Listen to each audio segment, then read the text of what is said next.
ہمیں جوائن کرے ہیں former foreign minister Khurshid Kasuri صاحب. Thank you so much Kasuri صاحب. کیا مشرق وسطیٰ میں اب سیز فائر کی توقع کی جا سکتی ہے اس پرسپیکٹو میں جو اب سیناریو بن رہا ہے؟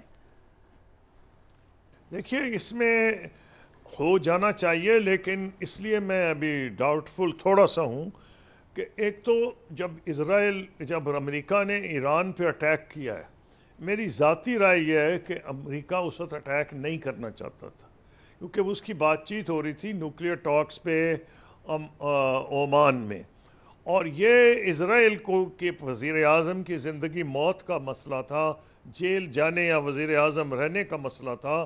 تو اسرائیل کے وزیر اعظم نے فیصلہ کیا کہ کچھ بھی ہو جائے، جب حزب اللہ اور ان کا حماس کو اس نے نقصان پہنچا دیا تو اس نے فیصلہ کیا کہ اس سے اچھا موقع ایران پہ حملہ کرنے کا نہیں ہے. تو وہ اس نے حملہ کیا، اور جب ان کو پتہ لگا، پریزیڈنٹ ٹرمپ پہلے اس کے حق میں نہیں تھے، لیکن کیونکہ بڑی سٹرونگ یہودی لابی ہے، جب انہیں اندازہ ہوا کہ یہ کرنے جا ہی رہا ہے تو ایک قسم کا شامل باجا ہو گئے. اب میرے خیال میں امریکن انٹرسٹ کو نقصان پہنچا، کیونکہ اگر ایران کے بارے میں ایک عام رائے یہ تھی کہ جو لوگ موجودہ رجیم کے خلاف ہیں وہ پرو امریکن ہیں، تو اس میں وہ لوگ بھی جو رجیم کے خلاف تھے وہ بھی نکل آئے مظاہروں میں.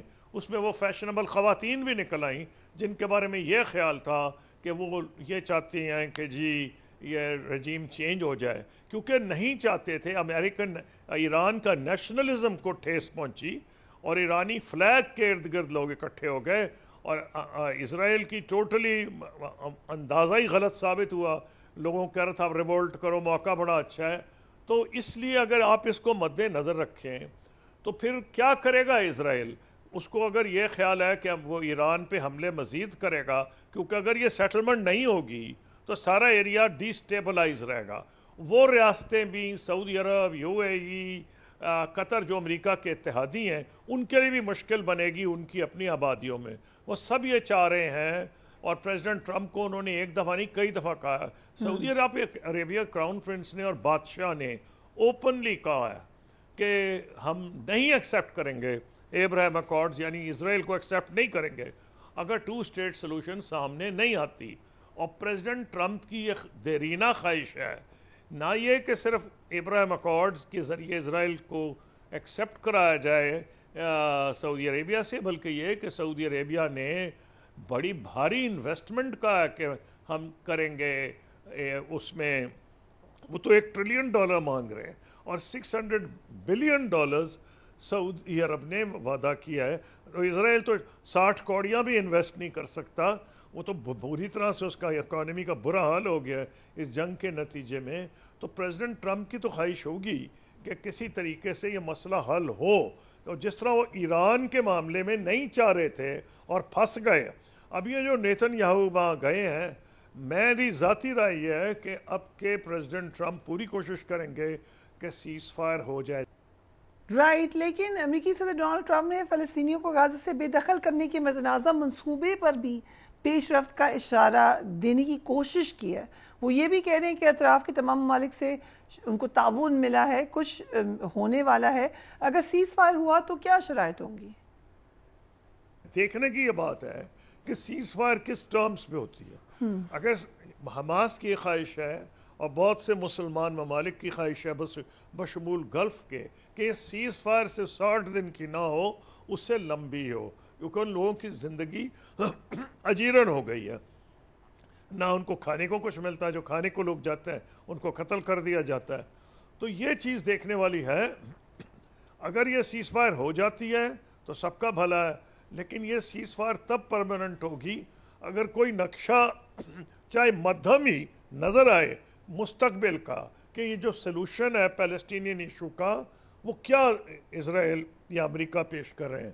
اگر وہ نہ ہوئی، چلے سیز فائر کا ہونا ویسے ہی بہتر ہے، کیونکہ بیچارے کوئی 57-58 ہزار شہید ہو گئے ہیں اور 1.5-2 لاکھ بیچارے زخمی ہو گئے ہیں.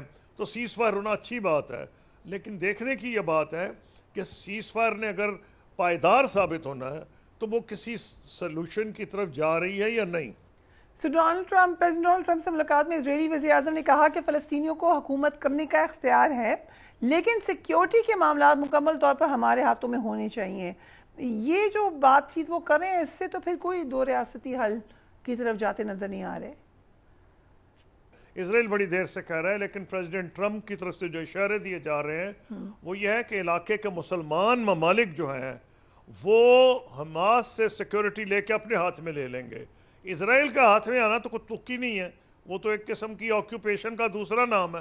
جو پروپوزل آ رہا تھا وہ یہ ہے کہ حماس کے لیڈرشپ جو ہے یا باہر چلی جائے گی سر دست، لیکن اور اس کی جو مینجمنٹ ہے لا اینڈ آرڈر کی وہ گلف کی ریاستوں کے اور شاید اور کچھ ملکوں ان کے ہاتھوں میں جائے گی.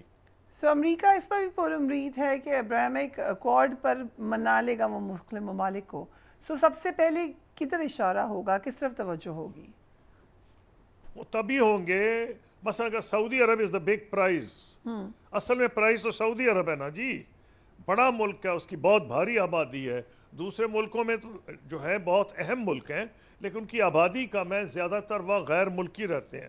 سعودی عربیہ کی بہت بڑی آبادی ہے، اس کی ایک خاص تاریخ ہے اور اس کا ایک خاص اسلامی دنیا میں اس کی ایک پوزیشن ہے، کیونکہ وہ ہماری جو ہولی سائٹس ہیں وہ وہاں ہیں، مکہ مدینہ، تو اس لیے وہ تو ساری اسلامی دنیا کا ایک لحاظ سے آپ کہہ سکتے ہیں سینٹر ہے عقیدت کا. تو اس لحاظ سے سعودی عربیہ کے لیے آسان نہیں ہوگا ایکسیپٹ کر لینا جب تک کہ ٹو اسٹیٹ سلوشن کا کوئی کوئی سامنے نمونہ نہ آئے. اور یہ میں نہیں کہہ رہا، یہ تو ان کے بادشاہ نے بھی کہا، کراؤن پرنس محمد بن سلمان نے بھی کہا ہے کہ جب تک یہ نہیں آئے گا سعودی عرب ایکسیپٹ نہیں کرے گا. رائٹ. اب پاک بھارت کی بات کر لیتے ہیں. بھارت کے ڈیپٹی آرمی چیف نے بیان دیا کہ ہمارا مقابلہ پاکستان اور چین سے تھا. ترکیہ نے بھی پاکستان کی مدد کی. بھارت ہارا ہوا ہے لیکن وہ ان ممالک کو کیوں بیچ میں لے کر آ رہا ہے؟ اب یہ اپنی خفت مٹانے کو آ رہا ہے. اچھی خاصی ان کی پٹائی ہوئی ہے اور ساری دنیا میں یہ بات کلیئر ہو گئی ہے کہ پاکستان ایک سورس آف سٹیبلٹی ہے، ریجنل سٹیبلٹی ہے اور وہ بیلنس قائم کر سکتا ہے. آپ کا کیا خیال ہے کہ جو فیلڈ مارشل عاصم منیر کو اتنی ان کی آؤ بھگت کی گئی ہے وائٹ ہاؤس میں کیوں کی گئی ہے؟ آفٹر آل یہ سوچنے کی بات ہے کہ 4-5 دن قبل جنگ سے پہلے کہا تھا ان کے وائس پریزیڈنٹ نے کہ کوئی بات نہیں، لڑ لیں گے، ٹھیک ہو جائے گا، امید ہے کوئی ایسی چیز نہیں، حرکت نہیں کریں گے، مطلب نیوکلیئر ویپنز کی طرف ان کا اشارہ تھا. پھر کیا ہوا؟ ہوا یہ کہ امریکہ اور چین کی آسمان پہ آنکھیں ہیں، ان کے پاس سیٹلائٹس ہیں، وہ دیکھ رہے تھے کہ بھارت کا کتنا برا اثر ہو رہا ہے. بھارت نے اسی لیے ان کے پاس گئے اور وائس پریزیڈنٹ جو کچھ دن پہلے ہی مل کے آئے تھے مودی صاحب سے، اور جب انہوں نے یہ کہا تھا کہ کچھ دن دیکھ لیں تو شاید وہ مودی صاحب کی فیلنگ ریفلیکٹ کر رہے تھے کہ مودی صاحب یہ سمجھتے تھے کہ ان کا ہاتھ بھاری ہوگا اور وہ حاوی ہوں گے. جب انہوں نے دیکھا حاوی خاک ہوں گے، پچھلے 30 منٹ 6 تو جہاز ان کے گر گئے. ابھی تک وہ یہ کہتے رہیں جی کچھ نہیں. آج کی خبر ہے کہ جو بندوں کو وہ انڈیا میں ایوارڈز دیے جا رہے ہیں گیلنٹری کے، ان میں وہ ایئر فورس کے پائلٹس بھی شامل ہیں.